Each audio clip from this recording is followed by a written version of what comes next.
Yes, salut les vapeurs.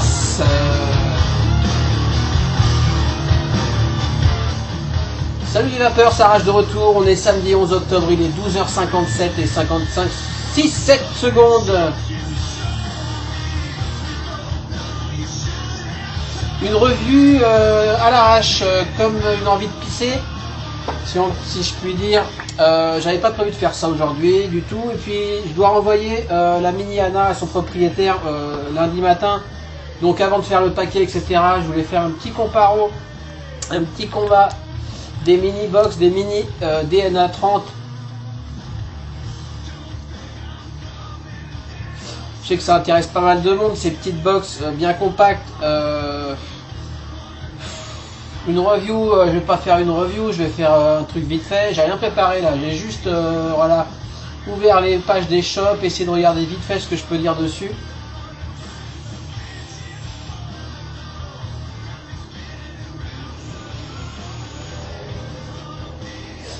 Vous parlez des différences, vous mesurez tout ça, vous dire 2-3 conneries, en écoutant le nouveau Melvins que j'ai pas encore entendu, donc voilà, ça a l'air assez énorme. Donc voilà, Mini Anna, Anna Mods américain, petite box, batterie LiPo, 1200 mAh je crois, chargement par USB uniquement.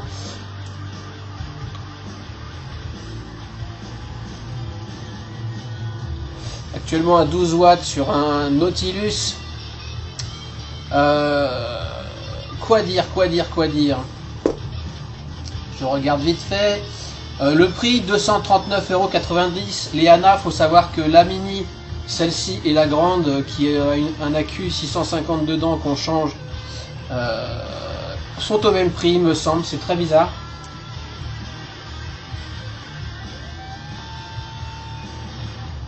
Ici donc en bleu qui m'a été prêté par mon ami Antmo, Antoine, qui m'avait déjà prêté l'Axis, qui m'avait fait craquer pour une Axis. Un Axis d'ailleurs.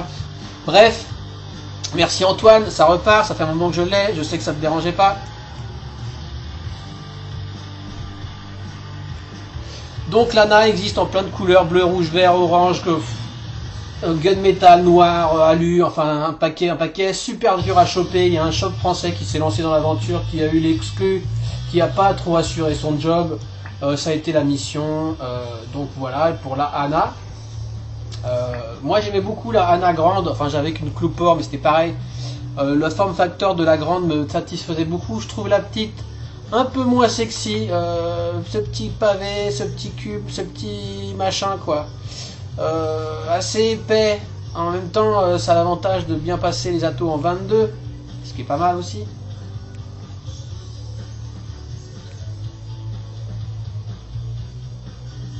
« 1200 mAh, ça fait que selon votre vape, selon l'ato, la résistance que vous allez y coller, on va parler d'une résistance basique genre ça qui est à 1.9 ohms. Yes, 1.9 ohms. En vapant à 12-13 watts, comme un gros bourrin, comme moi, j'avais fait le test. Enfin, j'avais fait le test avec la Mini Shark, mais c'est pareil, on va dire en gros. On tient 4-5 heures en chain vapant non-stop, ce qui est pas mal. Un vapeur normal au boulot va tenir la journée, ou presque, je pense. Ça doit pouvoir passer la journée avec une charge pleine, sachant qu'on peut vaper quand on recharge via l'USB. Micro USB, hein, évidemment. Est-ce que je peux vous montrer avec petit... Alors, on va pas bien voir, mais bon, il y a une petite LED rouge ici qui passe au vert une fois chargé, mais on peut vaper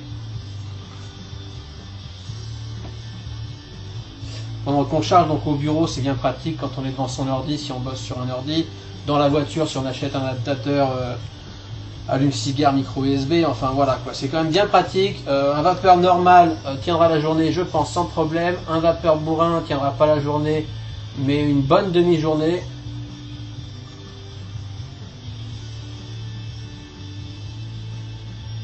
Après avec un dripper à 0.5 ohm on tiendra encore moins évidemment a priori.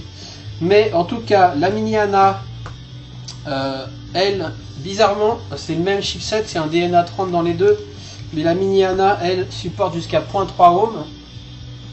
Je le prouve de suite. 0.3 ohm jusqu'à 3 ohms, je crois, enfin peu importe, la limite maximum, on s'en fout un peu. Ici, je suis en 0.33 sur le Omerta. 0.33. On va donc monter. Évidemment à 30 watts. Défilement un peu lent sur le DNA hein, par rapport à ceux qui ont une IPV qui va trop vite, mais moi j'aime bien, ça me va. 30 watts, 0.3 ohm.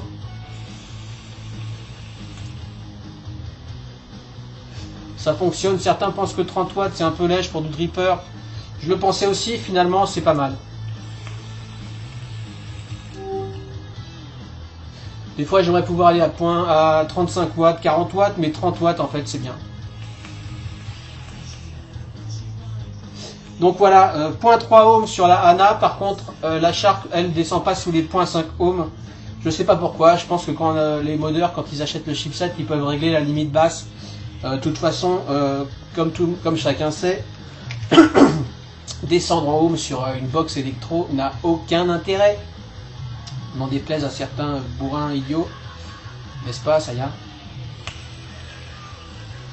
Bref, la ANA, voilà pour la ANA. On va faire un petit topo rapide sur la Mini Shark. Donc la Mini Shark, la voilà. Donc elle est beaucoup plus étroite. Je vais faire les mesures plus tard. Ici avec un mini Nautilus. Pourquoi j'ai mis ce drip tip moche? Parce que les autres sont sur autre chose.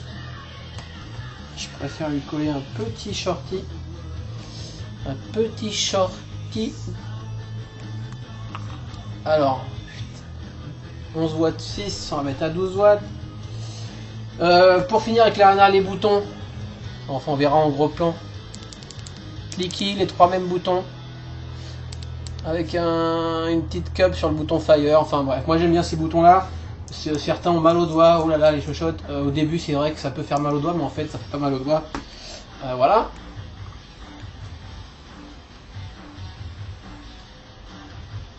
Mini ANA, américain aussi, DNA 30 aussi, celle-ci je l'ai chopée, c'est la mienne, chez Zenvap, chez Scoof, chez Vlad. 169 €, contrairement à la ANA qui est donc à 239. Enfin en tout cas, les prix doivent varier un petit peu, mais voilà. 169, ce qui est cool, ce qui est pas mal du tout.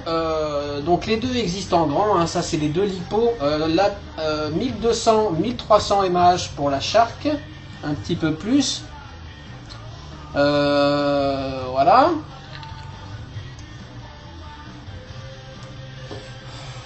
Différence écran en dessous. Moi ça me dérange pas, c'est un petit côté pager à l'ancienne, moi j'aime bien. Désolé pour la vibration hein, sur la caméra, ça passe pas bien. Évidemment l'écran est protégé, donc quand on pose ça n'abîme pas l'écran. Bouton plus, bouton moins, bouton clicky.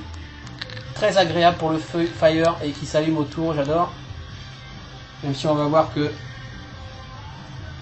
Tiens, je l'ai verrouillé. 5 clics, on verrouille évidemment. Je vais faire un petit topo sur le DNA mais rapide.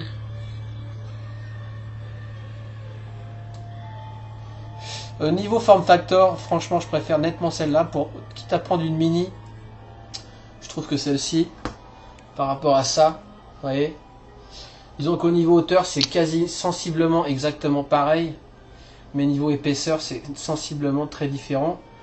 Et bizarrement pour une autonomie inférieure sur la ANA par rapport à la Shark, donc voilà. Après c'est une histoire de goût, la Shark existe en noir ou en gunmetal, je crois seulement. Voilà, quoi d'autre? On va passer en gros plan. Oui, Juste, donc la Shark supporte le point 5. Ici, j'ai un Dripper en point 6, je crois. On va voir ça tout de suite. Voilà, le Magma en point 64. Point 64 sur la mini requin. La Shark Mini. Donc on voit, hein, c'est moins de 22. Je crois qu'elle fait 21, je sais plus, 20, 21. Elle doit faire 19 même. Bref, on va voir que c'est pas si gênant.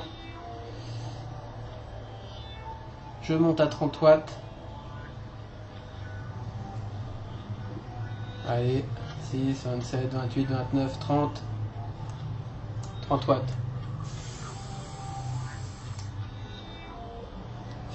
Ça marche très très bien. Un peu de juice.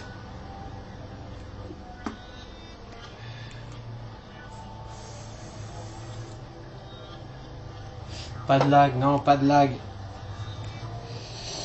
Voilà quoi. Donc on peut vaper sur ces petites box lipo en Cliro. Évidemment, on peut vaper en carto. On peut vaper en dripper. Sans souci à 30 watts si ça vous convient. Pas de souci avec ça. Donc ça c'est fait. Tac.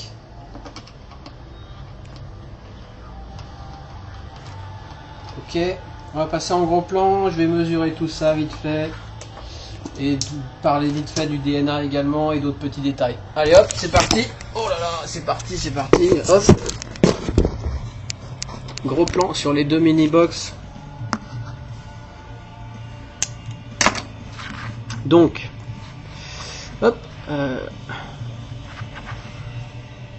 Vapor Shark, DNA, Anamods, c'est tout ce qu'il y a décrit. Anamods V3. Voilà, on peut ouvrir, hein, mais vaut mieux pas les ouvrir. De toute façon, la lipo ça change, mais ça tient au moins 1 an une lipo. Hein. On peut le faire soi-même, mais on peut le faire aussi faire par Anamods ou par Vapor Shark. C'est-à-dire qu'il faut le renvoyer aux États-Unis, quoi. A priori, il y a des shops qui se battent pour essayer d'avoir le SAV un petit peu sur ces box pour pouvoir le faire le service après-vente en France. Ça serait sympa. Je sais pas où ça en est, donc j'en parle pas. Enfin, qui se battent entre guillemets, qui aimeraient bien. Donc voilà. Hauteur. Allez, on va mesurer vite fait. Je suis désolé, c'est un peu décousu. Hein, j'ai pas vraiment réfléchi à comment j'allais procéder. Épaisseur de la ANA. 25,90. Je suis bien à 0 plus ou moins. 25,90. 26 quoi. Et la Shark 19,90, donc 20. Ok. Hauteur un peu plus importante pour la Shark. Un poil. Hein. La Shark fait 74, 60, 7 cm et demi. 7 cm et demi contre 72, 7,2, donc c'est vraiment à 3 mm près. Pareil, niveau épaisseur, épaisseur, hauteur, largeur. Largeur pour la mini requin, 37, un petit 37, et pour la DNA, pour la ANA, 43. Donc voilà. Est-ce qu'on voit bien ici si on compare? Donc hauteur quasiment identique, épaisseur bien moindre, et largeur. On voit bien les différences ici. Je trouve que les proportions de la Shark pour moi me conviennent beaucoup mieux. Position des boutons plus ou moins identiques.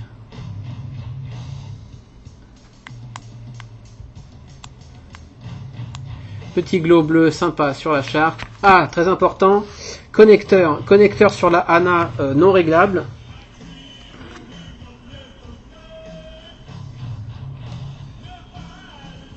Vas-y, vas-y, vas-y. Non réglable. Il a un peu souffert, il m'est arrivé comme ça, hein. C'est pas moi.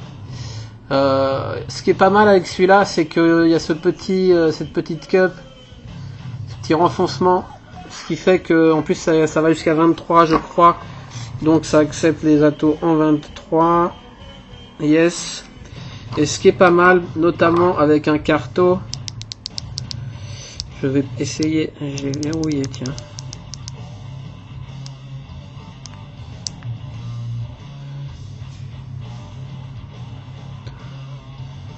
Je vais essayer de pas cramer mon carto, donc je redescends à 11 watts. Ou 10 watts, enfin on s'en fout. Ce qui est pas mal avec ça pour les cartes au tank, c'est qu'on peut tout à fait laisser un gap. Et ça du coup ça se voit pas dès que le carto fait contact.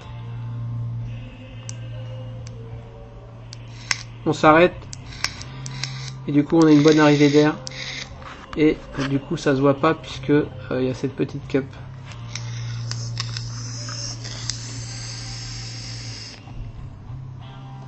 Et comme vous voyez, ça marche plutôt bien.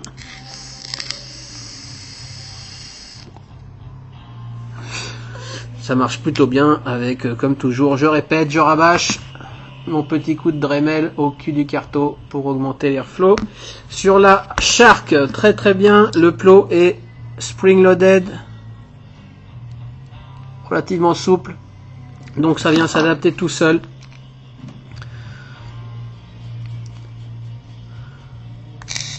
Oula, je suis à 30 watts.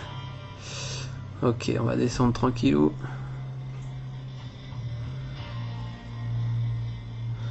À 10 watts.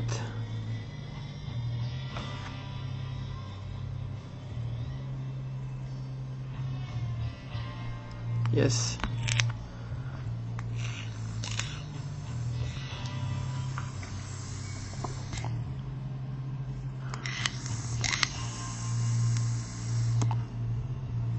Marche tout aussi bien, évidemment c'est un peu moins joli. Et le gap on le voit. Donc on a tendance à plus visser sur la Shark.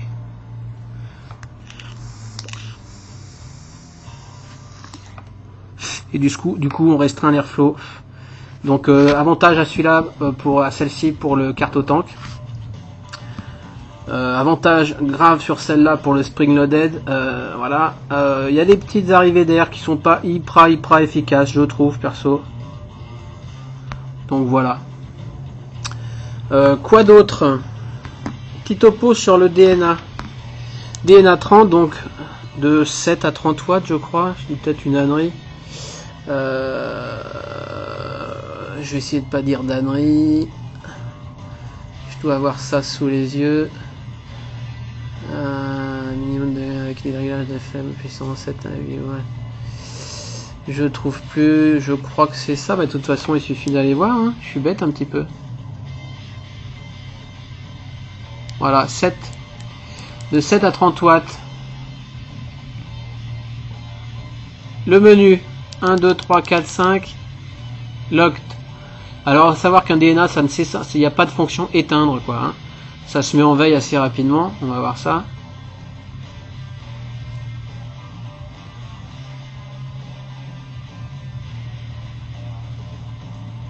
On va essayer de voir ça. Ça s'affadit, très joli. Ouh. Bon, une 10-15 secondes, je dirais, comme ça. Est-ce que c'est pareil sur les deux, tiens? 1, 2, 3, 4, 5. Check atomizer, c'est normal hein, quand il n'y a pas d'atomizer. Locked.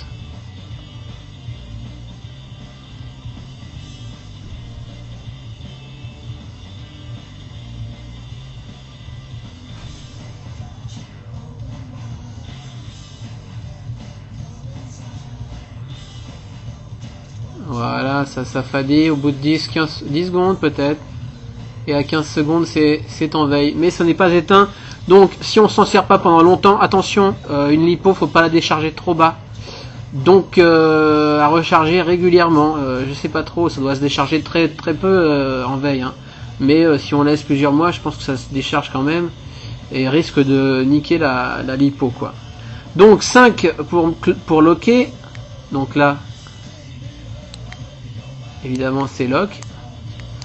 Il dit que c'est locké, cliquez 5 fois pour déloquer. 3, 4, 5. Voilà, c'est déloqué. Donc un affichage de la charge de batterie, un affichage des ohms, un affichage des volts, un affichage des watts. Je vais prendre plutôt l'autre, c'est plus facile, je crois, pour moi. Donc là c'est locked. Juste j'attends la mise au point. 1, 2, 3, 4, 5. 1, 2, 3, 4, 5 rapide. 1, 2, 3, 4, 5. Vas-y là. Ah, je suis pas sur le bon bouton. Guignol. Yes. Check atomizer. Qu'est-ce qu'on peut faire? Donc on peut locker et délocker quand on met dans sa poche, dans son sac. On règle par exemple sa puissance, on veut vaper à 8 watts et puis on veut pas que ça change sans le vouloir. On appuie en même temps sur le plus, le moins, on reste appuyé. Power locked. Donc là on peut vaper, on va vaper, on va vérifier ça tout de suite.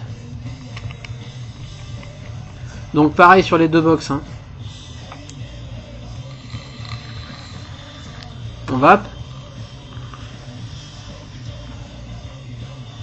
Mais on peut pas changer les watts. Pour déloquer le réglage, on reste appuyé à nouveau 2 fois sur le plus et le moins. C'est un petit peu long. Et là on peut changer son wattage. Moi je m'en sers pas du tout de cette fonction.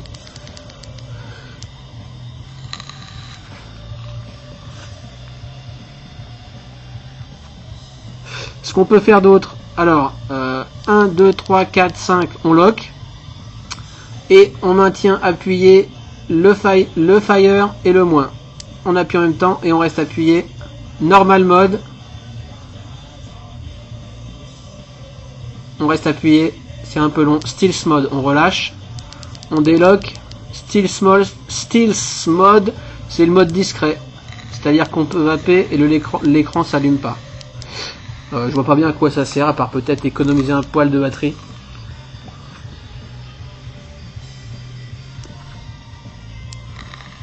Je m'en sers pas non plus. 1, 2, 3, 4, 5. On lock. On réappuie sur Fire et sur moins. Stealth mode.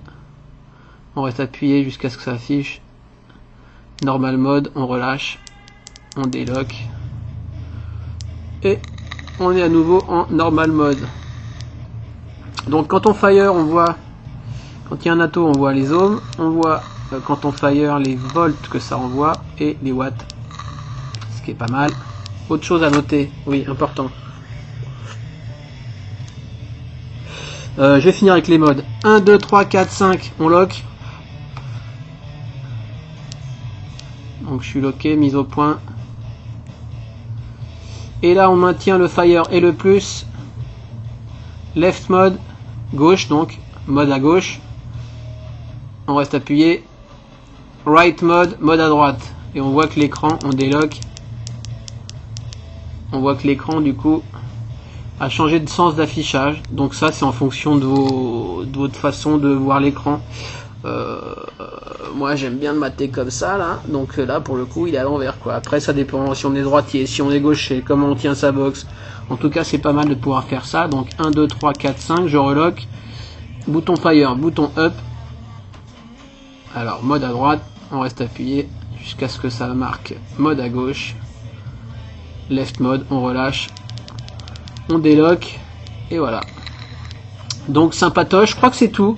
Verrouiller le réglage de watts, passer en mode discret, passer en mode gauche-droite, et verrouillage à 5 clics.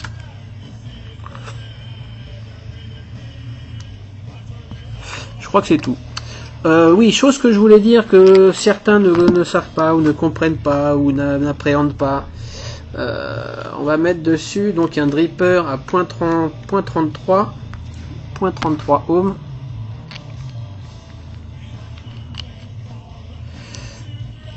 Ok. Et là, je vais mettre à 10 watts.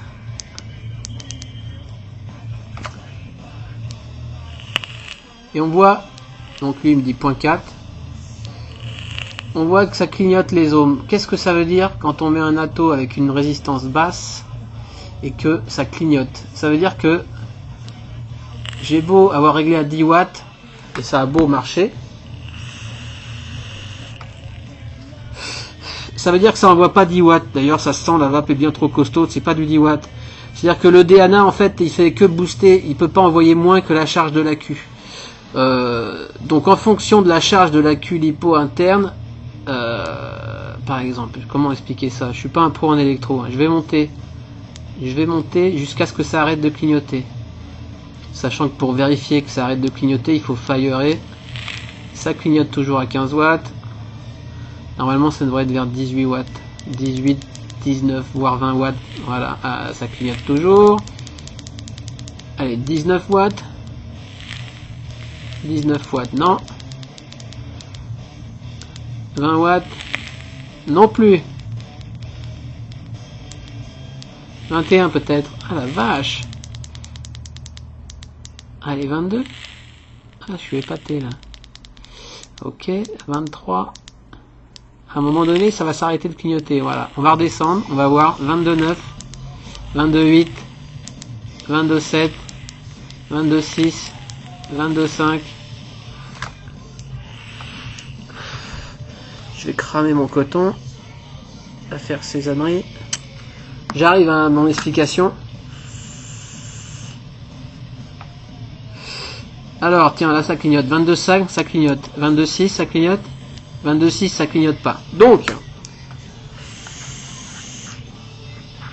ça veut simplement dire qu'en l'état actuel du coil et de la charge de la Q, quel que soit le réglage sous les 22,6, même si j'étais à 10 watts, il envoie 22,6. Donc c'est pour ça, il clignote pour signaler qu'il envoie pas ce qui est indiqué ici. Et pour savoir combien il envoie au minimum, alors forcément là ça reclignote parce que la batterie a remonté un peu, enfin je sais pas trop, hein. C'est un peu subtil. Mais c'est ça l'idée, voilà, 22,8. Tant que ça clignote, ça n'envoie pas ce qui est affiché, je me répète, et pour savoir combien ça envoie au minimum en fonction du coil et de la charge de la Q, il faut monter et voir quand ça s'arrête de clignoter.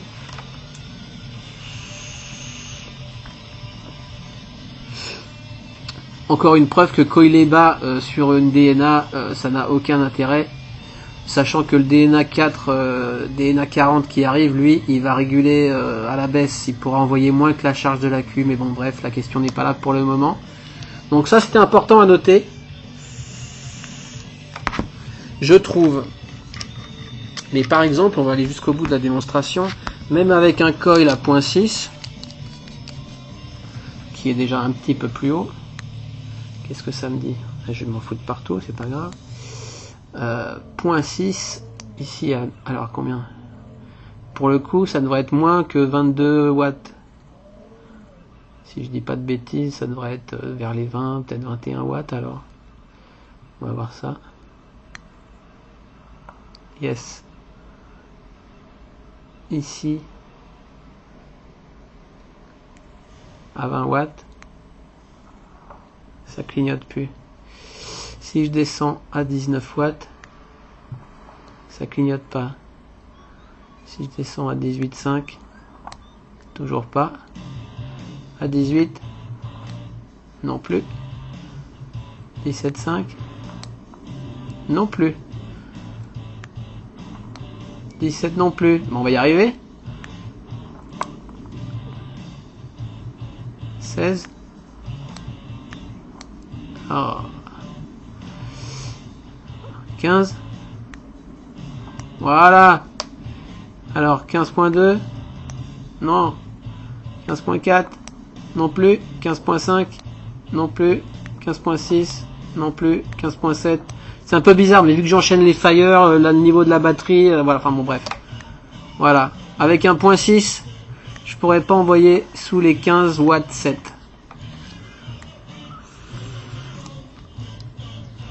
Voilà, vous avez compris, hein.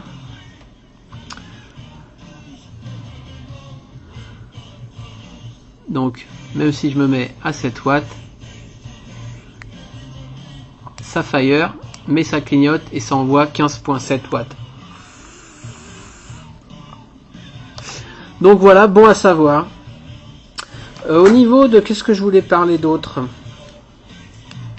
Au niveau de la charge via micro USB, j'avais fait le test sur celle-ci, qui est la 1300 mAh, donc ça doit être à peu près pareil sur la ANA.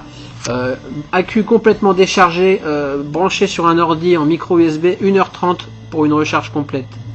1h30, 1h45, ce qui est assez rapide quand même. Donc voilà, important à noter sur la Shark, il existe des skins, des protections en latex, très bien fait, très propre, j'aime beaucoup. Très abordable, en tout cas chez Scoof, chez Zenvap, c'est 7,99 € le petit bousin comme ça. Il y a plein de couleurs, il y a cyan, il y a vert, il y a gris, il y a blanc, il y a orange, il y a rose, il y a bordeaux. Voilà, super sympa. C'est un peu tricky à mettre en place au début, mais tout bête, hein. On vient entrer sa Hana par le haut. On la lock d'ailleurs avant, c'est mieux parce qu'on va appuyer sur les boutons. Quand on va passer ça, on se trompe pas de sens et on enfile. Alors là ça va, ça s'est fait avec le temps. Au début, les premières fois c'est un petit peu chiant, mais on y va tranquillement. C'est parfaitement ajusté, c'est très bien foutu, ça a plein d'avantages. Déjà super prise en main, très agréable. Après certains n'aimeront pas le look. Ça couvre les boutons, ça empêche la poussière de rentrer dans les boutons. Seul désavantage, ça masque du coup. On voit plus son petit bouton bleu qui s'allume gentil. Enfin bref, on voit plus le bleu du bouton, mais bon, franchement, c'est pas grave. Les boutons restent très très agréables à utiliser, ça change pas beaucoup. Et gros avantage, ça passe le mini requin en 22, quasi, je crois, 22,35. Ce qui est juste parfait. Du coup on peut y coller un atout en 22 et du coup c'est absolument plus du tout choquant, c'est même parfaitement quasi flush. J'aime beaucoup. Je pense que je vais m'acheter d'autres couleurs selon mon humeur. Donc voilà, ça c'est top et c'est pas très cher, ce qui est vraiment sympa. Donc voilà, je crois que j'ai fait à peu près le tour.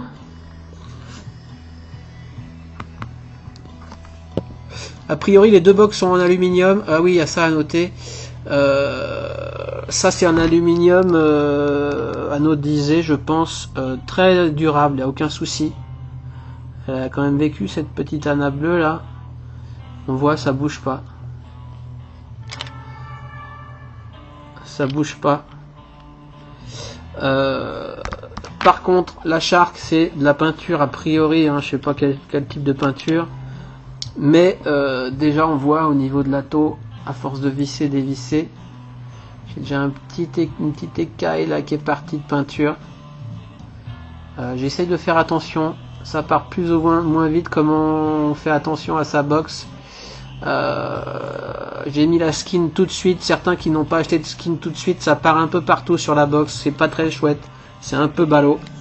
Donc je conseille fortement d'acheter la skin avec la mini requin, sachant que les skins existent aussi pour la grande requin, dans les mêmes couleurs, le même matériel, voilà, avec un petit rebord en haut là pour bloquer le tout. Et moi j'aime bien la prise en main du coup. Et en bas, voilà, je lui laisse toujours sa skin moi.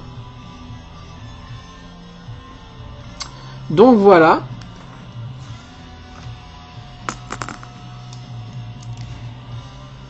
Tac, on revient sur ma face.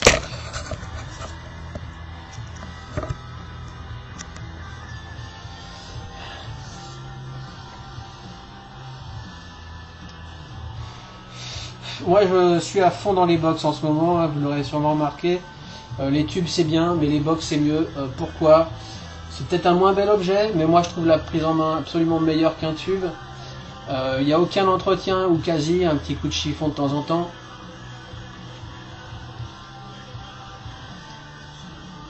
Il n'y a aucune histoire de conductivité, de pin à entretenir, de machin, de trucs. Ça se recharge en USB, on n'a pas besoin, on est régulé, on n'a pas besoin de changer d'accu tous les 4 matins. Enfin, ça a beaucoup d'avantages. Voilà. C'est des moins beaux objets, entre guillemets.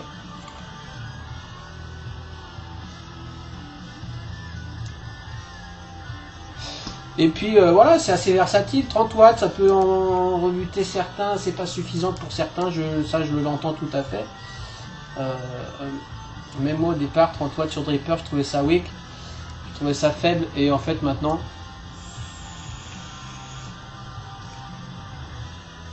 je trouve pas ça faible quoi. Ça peut être suffisant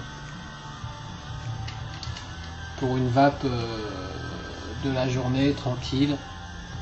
Quand on veut dripper à 50, 60, 70 watts, on prend une autre box. Hein.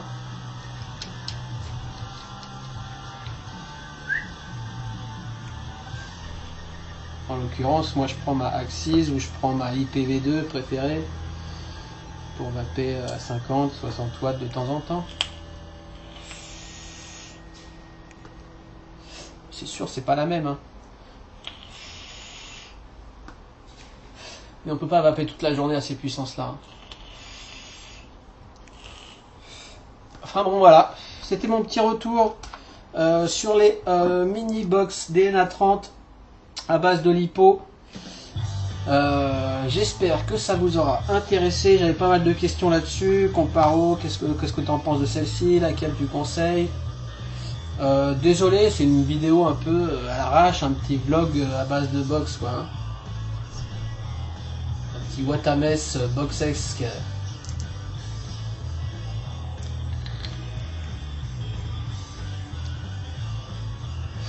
Du coup, le mini Nautilus sur la Hana, c'est pas super joli. Ça passe, hein. En l'occurrence, j'aime autant mettre le mini. Arrête de parler, ça sert à rien ce que tu racontes en plus, hein. Le Nautilus normal sur la Hana, c'est quand même plus proportionné. Et.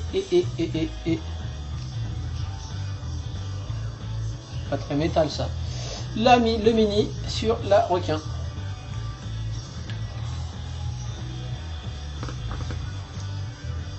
Donc voilà, à vous de faire votre choix en fonction de ce que je vous ai montré. À savoir que celle-ci on la trouve en France. Je crois qu'il y a même un deuxième shop qui l'a sorti récemment. Donc très facile à obtenir, prix raisonnable.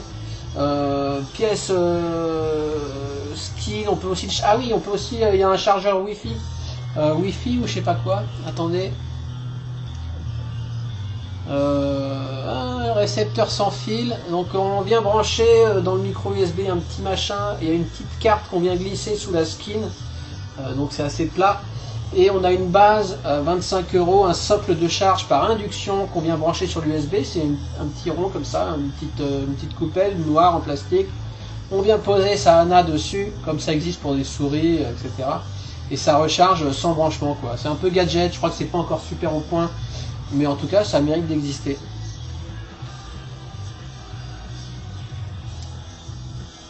Et donc, pour ceux qui s'inquiètent pour les lipos, ça a une durée de vie plus ou moins selon l'utilisation. On peut dire qu'on est un an tranquille avec une lipo comme ça, plus ou moins. Hein, je dis ça, j'ai pas assez de recul, personne n'a assez de recul a priori. On va dire un an, au bout d'un an, la charge tiendra plus trop, la recharge sera super lente, enfin ça va commencer à merder. Auquel cas, soit on est bricoleur, on ouvre sa Hana, j'ai pas montré pour ouvrir parce que bon, je vais pas ouvrir l'intérieur, on s'en fout un petit peu. Soit on est bricoleur, on fait soi-même, on achète une lipo adéquate dans un magasin de modélisme ou ailleurs, on fait ses soudures, on fait ses machins et on est reparti. Soit on l'envoie aux USA pour l'instant pour un remplacement, je crois que c'est 25 $, sûrement plus l'envoi aux États-Unis, enfin bref, ça a un coût. Mais au moins elle est pas morte et elle repart pour un an. Pour la Hana, je sais pas s'ils font le même service. J'imagine il y a moyen de le faire soi-même en tout cas, ou de le faire par quelqu'un qui s'y connaît, ou de le renvoyer chez Hana peut-être, je ne sais pas. Donc voilà les Vipers, je vous souhaite un bon week-end et à bientôt. Ciao, bye bye, bonne vape. Light! Light! Light! Light! Light! Light! Light! Light! Light! Light! Light! Light! Light! Light! Ah! Light! Light! Yeah! Light! Light! Light! Light! Light! Light! Light! Oh! Not like. Oh!